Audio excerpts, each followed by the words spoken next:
In Mark 1:16, there's an interesting textual critical issue that shows the difference between the critical Greek text and Textus Receptus. It's kind of fun to point it out.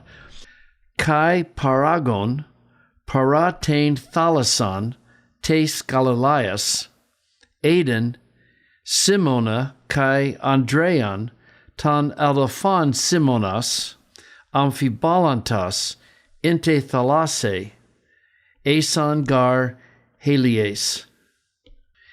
And going alongside the Sea of Galilee, and let me say this repetition of a preposition in the verb and then a preposition is considered good Greek. It's not redundant, so stylish Greek.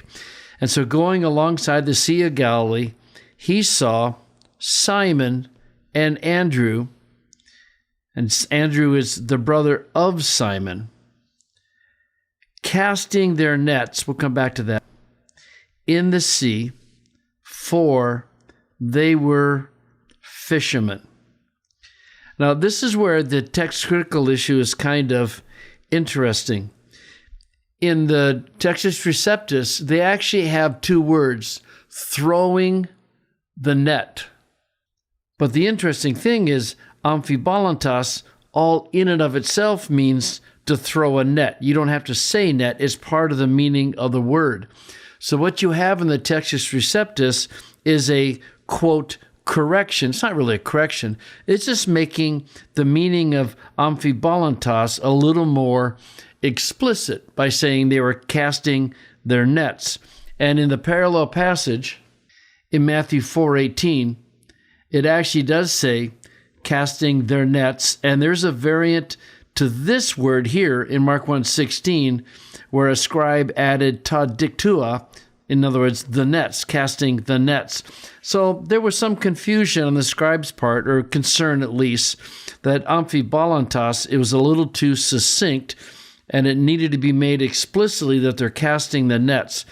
So once again, you've got a great illustration of here that while this is a text critical issue, the question is, does it matter? You never talk about text critical issues without talking about significance. And you can see that amphibalantas has to be the original because the others are clarifications of what amphibalantas means. Well, there's no way they're going to go from something as clear as throwing the nets like you have in the Textus Receptus into the single word where you have to see that net is part of the meaning of the participle. So, great illustration of a text critical issue, a bringing harmonization of this passage with the Matthew 4:18, and there's no real significance at all. So we'll start by putting kai on its own line, and then you have this participial phrase, so separate it from the main verb. So he saw Simon and Andrew. Who is Andrew? He's the brother of Simon.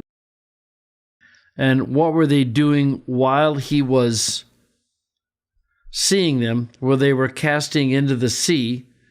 Why were they casting into the sea?